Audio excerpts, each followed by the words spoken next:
அனைவருக்கும் ஆத்ம வணக்கம். பிரம்மஸ்ரீ ஐயா சத்குரு நித்யானந்தா சுவாமிகளின் ஆசையோடும் அனுகிரகத்தோடும் மீண்டும் உங்கள் முன் சிவகுமார்.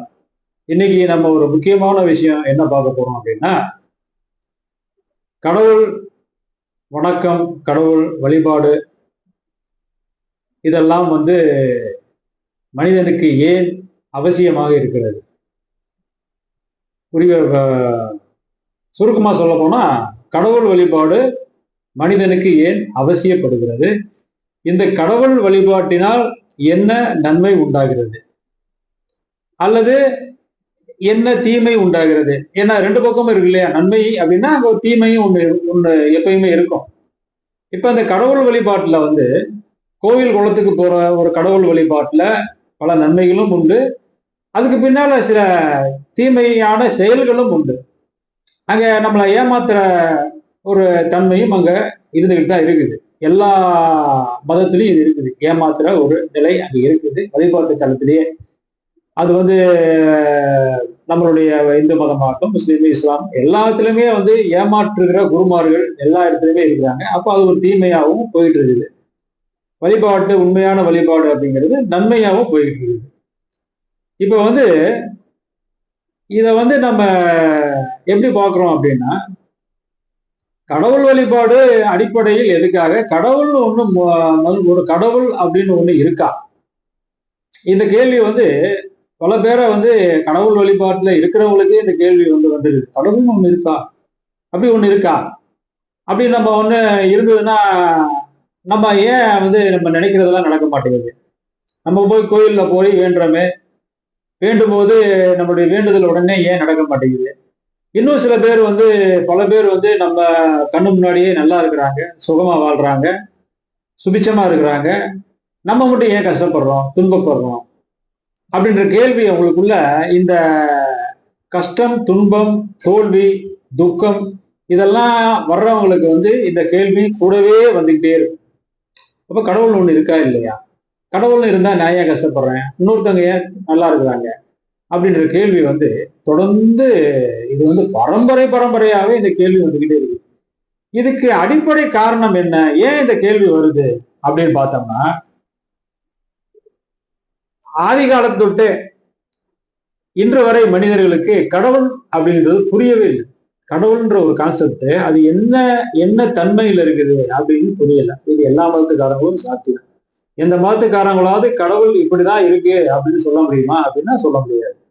ஆனா கடவுள் வழிபாடு செய்யறாங்க, தொடர்ந்து செஞ்சுக்கிட்டே இருக்கிறாங்க. இது பரம்பரையா இது செஞ்சுக்கிட்டே இருக்கிறாங்க.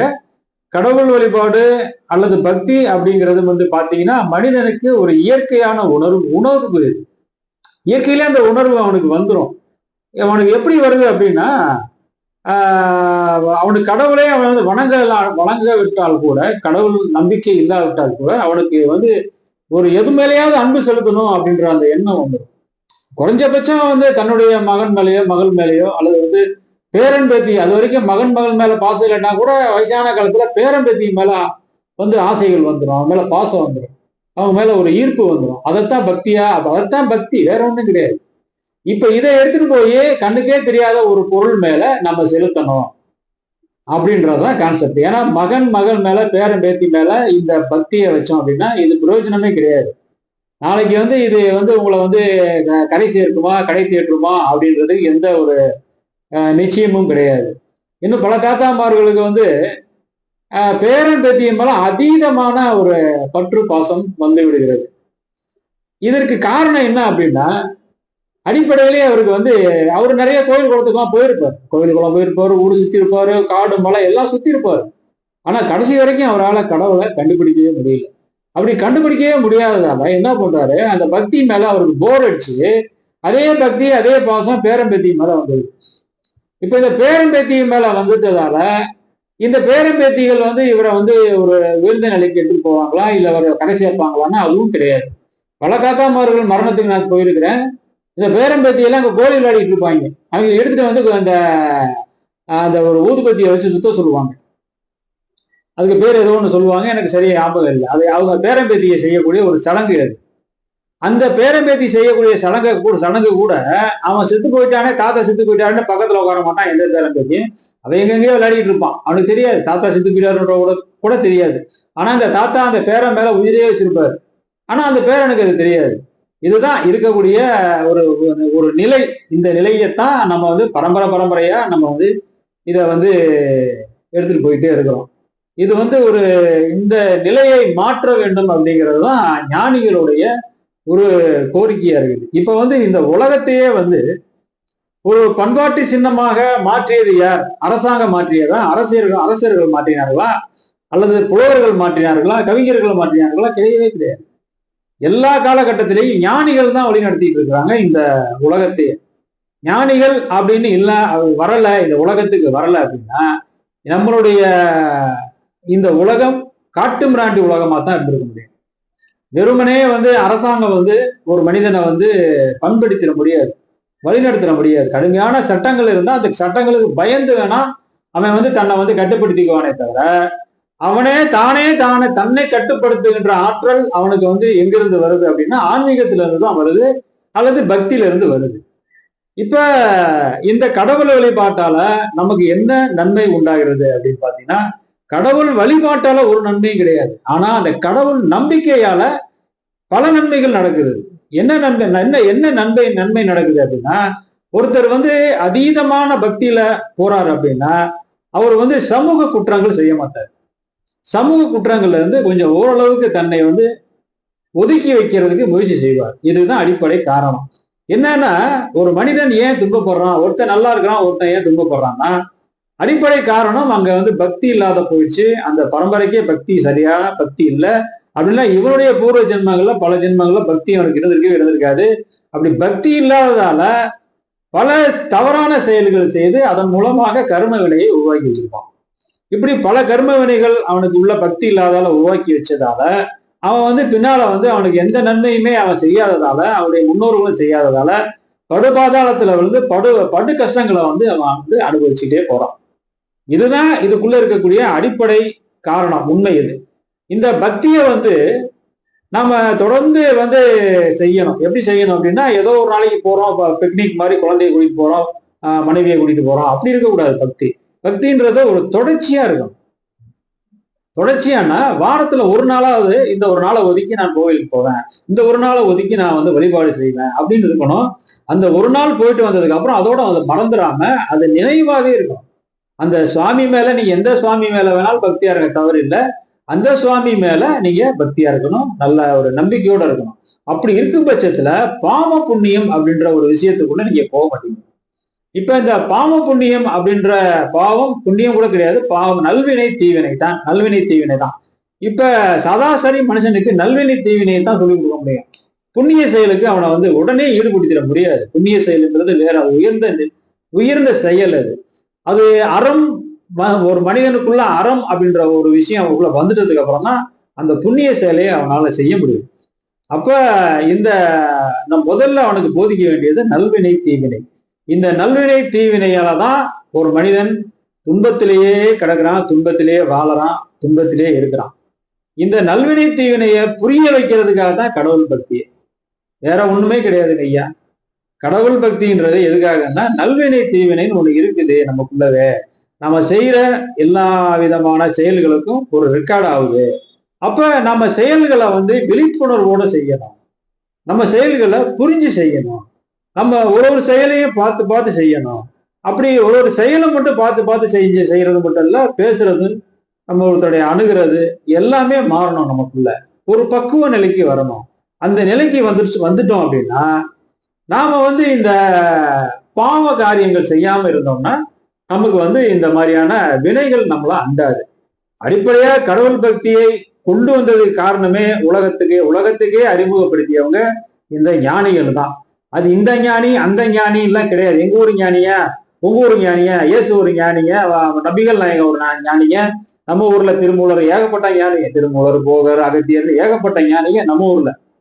அப்ப அந்தந்த ஊருக்கு உண்டான ஞானிகளா இவங்கன்னா இல்ல, இவங்க அந்தந்த ஊருக்கு உண்டான ஞானிகளே கிடையாது. ஒரு ஜென்மத்துல போகரா பிறந்திருக்கலாம் அவரு, அடுத்த ஜென்மத்துல அவர் நபிகள் நாயகமா கூட இருக்கலாம், இன்னொரு ஜென்மத்துல அவர் இயேசுவா இருக்கலாம். ஆக மொத்தம் எல்லாமே அவங்கதான். அவங்க உடல் தான் அவங்களுக்கு மாறும். ஆனா அவங்களுடைய நோக்கம் வந்து என்னன்னா உலகத்துக்கே ஞானத்தை பரப்புறதுதான் அவங்களுடைய நோக்கம். இந்த நோக்கத்துக்காக ஞானத்தை பரப்புறது மட்டும் இல்ல, ஒரு ஒரு ஒரு கட்டுப்பாடு உள்ள ஒரு சமூகமாக இந்த சமூகம் மாற வேண்டும், மனித தன்மை அவர்கள் உள்ளே மலர வேண்டும் அப்படின்றதுக்காக தான் இந்த ஞானிகள் வந்தாங்க. அப்புறம் பாத்தீங்கன்னா இந்த மனிதன் வந்து இந்த நல்வினை தீவினைக்குள்ளேயே சுரண்டு சுரண்டு சுரண்டு சுரண்டு வாழக்கூடாது. இதுக்கு அடுத்த நிலைன்னு ஒண்ணு இருக்கு, புண்ணிய நிலைன்னு ஒண்ணு இருக்கு, புண்ணிய செயல்னு ஒண்ணு இருக்கு. அப்ப இந்த செயலுக்குள்ள அவன் எப்படி போகணும்னா நல்வினையை அதிகமா செஞ்சுக்கிட்டே போகணும், நல்ல விஷயங்களை செஞ்சுக்கிட்டே போகணும். நல்ல விஷயங்கள் எப்படி நடக்குது செய்யறது அப்படின்னா எந்த ஒரு செயலுக்குமே பிரதிபலன் எதிர்பார்க்க கூடாது. எந்த ஒரு செயலுக்கும் பிரதிபலன் எதிர்பார்த்து செஞ்சோம் அப்படின்னா அது நல்வினையாக மாறாது. மேலும் அதுக்குண்டான ஒரு எதிர்வினையும் வர வர ஆரம்பிக்கும். அப்ப அந்த எதிர்வினையை நம்ம சமாளிக்கும் போது அது நல்வினையை தீவினையாகவும் மாறிவிடும். அதனால இந்த மாதிரி இல்லாம ஒரு செயல் செய்யறேன் அவ்வளவுதான், நான் செய்யறேன் அவ்வளவுதான், இதுக்கும் எனக்கு எந்த சம்பந்தம் இல்லை, நான் எனக்கு இந்த இந்த செயல் செய்ய வேண்டிய கட்டளை, இந்த செயல் செய்ய வேண்டிய நிர்பந்தம், அந்த நிர்பந்தத்தில் இருந்து விலகாமல், கட்டளையில் இருந்து விலகாமல் நாம் சரியாக அந்த செயலை செஞ்சுக்கிட்டே போகணும். இப்ப வந்து ஒரு சின்ன உதாரணம் அதுக்கு சொல்லணும். எப்படி எப்படி இது சொல்றீங்க அப்படின்னு கேட்டீங்கன்னா அதுக்கு ஒரு சின்ன உதாரணம் சொல்லலாம். இப்ப நான் ஒரு கனவு கண்டேன், ஒரு முறை நான் ஒரு கனவு கண்டேன். அந்த கனவு கண்டு விழிச்சதுக்கு அப்புறம் அழுதேன், இவ்வளவு கேவலமான மனுஷனா நானு அப்படின்னு. அப்ப அதுல இருந்துதான் என்னை நான் திருத்திக்கிட்டேன். எப்படின்னா நான் ஒரு ஒரு வாகனத்தை ஒரு வண்டியை டூ வீலர் ஓடிட்டே போயிட்டு இருக்கேன். போயிட்டு இருக்கும்போது எதிரில் ஒரு பையன் வரான். அந்த பையன் வந்து என்னுடைய வாகனத்துல மோதிடுறான். நான் அவனை மோதிடுறேன்னா அவன் என்னை மோதினா எப்படியோ இடிச்சிடுவான். ரெண்டு பேரும் இடிச்சிட்டோன்னே அவன் ஐயோன்னு அந்த பக்கம் விழுந்துடுறான். விழுந்தோடனே எனக்கு ஒரு பயம் வந்துடுது, நம்ம மாட்டிக்கு போவோமோ அப்படின்னு. நான் என்ன பண்ணிட்டேன், உடனே சருன்னு வண்டி எடுத்துட்டு நான் போயிட்டேன். அந்த கனவு அப்படியே முடிஞ்சு போச்சு. காலையில எழுந்தா அந்த கனவு ஞாபகம் வருது. அந்த ஞாபகம் வந்தா அந்த பையன் நினைச்சு நான் அழுகுறேன். ஐயோ இப்படி ஆயிடுச்சு, கனவுல இப்படி நடந்து போச்சு, இவ்வளவு கேவலமா நான் ஆளாண்டாங்க, இந்த மாதிரி இருக்கக்கூடாது. நம்ம அந்த மாதிரி அவன் அடிபட்டு விழுந்துட்டான்னா அவனை காப்பாத்திருக்கணும் இல்லையா, நம்ம இல்ல என்னன்னாவது நிப்பாட்டி கேட்டிருக்கணும் இல்லையா. அது விபத்துன்றது யார் மேல வேணாலும் தவறா இருக்கலாம். விபத்து என்னுடைய தவறாவும் இருக்கலாம், இல்ல அந்த பையனோட தவறாவும் இருக்கலாம், யாருடைய தவறாவும்னா இருக்கலாம்.